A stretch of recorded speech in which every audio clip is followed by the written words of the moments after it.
श्रम मंत्री जीवेश मिश्रा ने कहा कि विभाग में निश्चित रूप से हम लोग काम कर रहे हैं। समुद्र पार योजना लाने जा रहे हैं। इस योजना के तहत अब विदेश में रह रहे हमारे देशवासियों को काफी मदद मिलने वाली है।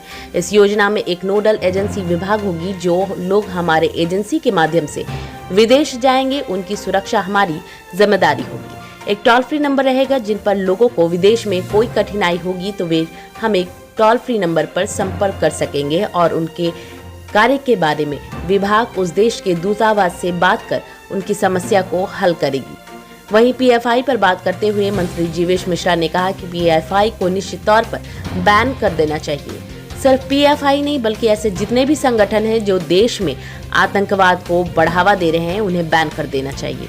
उन्होंने कहा कि भारत अब एक मजबूत और सशक्त देश है।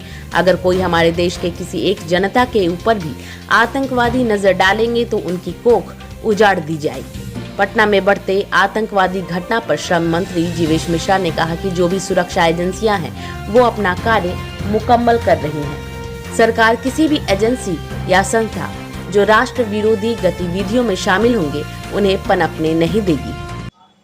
हम लोग अभी समुद्र पार योजना देश के बाहर बिहार के जो मजदूर श्रमिक या कोई हुनर युक्त व्यक्ति बाहर काम करने जाते हैं उनके लिए हम लोग समुद्र पार योजना लाए हैं।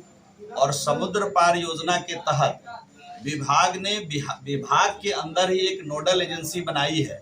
वह बिहार के बाहर जाने वाले श्रमिकों का मुकम्मल व्यवस्था करेगी, उनके हित की चिंता करेगी। और साथ ही साथ आने वाले दिनों में हम लोग एक टोल फ्री नंबर भी रिलीज करने वाले हैं कि अगर बिहार के बाहर अन्य देशों में किसी प्रकार के तकलीफ में बिहार के मजदूर या अधिकारी या पदाधिकारी किसी भी स्तर में काम करने वाले लोग जो विदेश में काम कर रहे होंगे उनके साथ किसी प्रकार की परेशानी होगी तो बिहार की सरकार भारतीय दूतावास से बातचीत करके उस समस्या के समाधान की चिंता करेगी।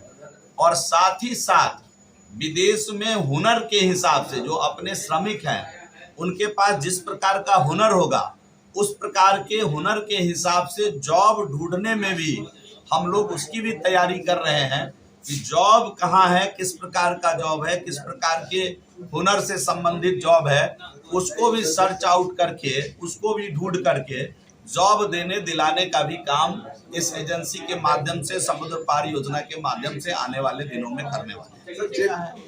कि जो भी राष्ट्र विरोधी गतिविधि में संलिप्त होंगे वो बख्शे नहीं जाएंगे। एनडीए की सरकार जहां भी है या राष्ट्र के अंदर कहीं भी किसी प्रकार की आतंकवादी गतिविधियों में संलिप्त सरकार, संलिप्त आतंकवादी गतिविधियों में संलिप्त एजेंसी, संलिप्त संस्था, वो सरकार किसी भी हालत में बख्शने वाली नहीं है। उसकी चिंता बिल्कुल ना करे। सरकार सजग है, सरकार उसका ठोस इलाज करने वाली है। ऐसे संगठन जो सर स्थिति में रहते हैं, करने में रहते हैं, तो बैन करने की जरूरत है। निश्चित रूप से अगर प्रामाणिकता उसकी आ जाती है, देश की सर्वोच्च संस्था उस चीज की जांच कर रही है, जांचोपरांत आतंकवादी गतिविधि में संलिप्त कोई भी संस्था होगी निश्चित रूप से उसको प्रतिबंधित किया जाएगा।